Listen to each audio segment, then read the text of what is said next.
teach and learn English in our classrooms.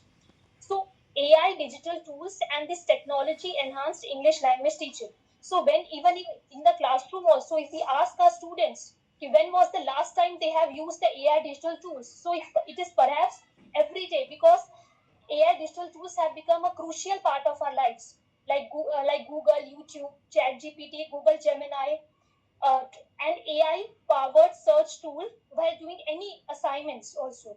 Even if we as a teacher or educator, we also prepare the assignments for the students. So we also use AI for to give us brains, to give us good ideas so that we can give insightful sessions for the students. So now, when we say, should technology enter the English classroom? Technology, if we ask ourselves this question as an educator, as an academician, so yes, technology has already entered the classroom.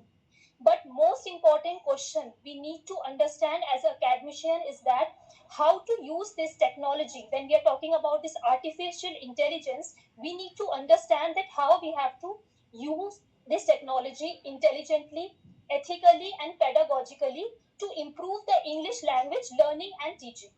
So the central concern of today's lecture is basically not only to celebrate this artificial intelligence, okay, that how it is affecting our lives, but to understand that how ethically we have to use it.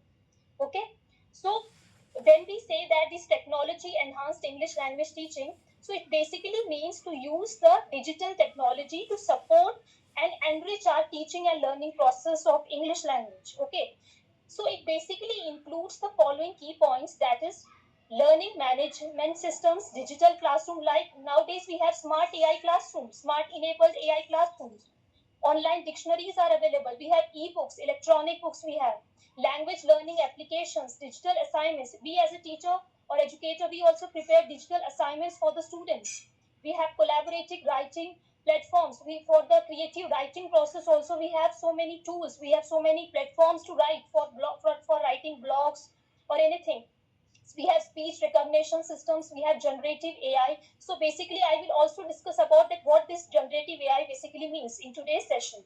We have AI powered class feedback systems, virtual interactive, like we have online workshops, seminars, conferences also we have in our daily life. So it basically helps us to connect to the people from different globe, from different country, from different nations.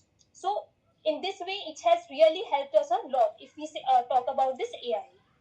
Now, when we are saying about this technology, so technology should serve pedagogy, means it should serve pedagogy but not replace pedagogy. Okay, like if we are preparing any digital lesson, so a beautiful design lesson can also be a poor if the students or the learners, they are not able to think or communicate properly their ideas or their thoughts. So we need to remember that uh, we have to use pedagogy first and technology afterwards. Means as a teacher, as an educator, as an academician, we need to understand this thing, we need to know the deep insights of it. So now how AI has changed our lives. Okay, so this artificial intelligence has introduced something fundamentally different. Okay, the earlier digital tools, they help us to distribute the AI, but generative AI is something. Yes, ma'am. Ma'am, we can't see full screen, madam, here. Okay.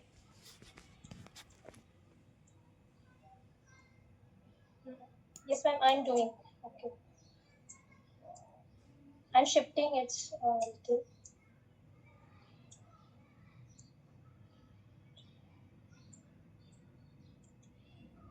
And this much only I can shift it to the screen, to the end. So when we say that how the AI has changed, so we need to understand. Now, today in today's discussion, we are going to have the discussion on this generative AI. Okay, so generative AI is something which generates or summarizes the text or information, any question or anything you put on that Google Gemini or any AI tool. So it basically generates the text or creates the questions or creates the feedbacks or stimulate the conversations for you. Okay, it basically creates the examples, and it also, as a teacher or as an educator, it also creates a lesson plan for us. Okay, so it basically personalize the learning and support the practice. Now the next slide.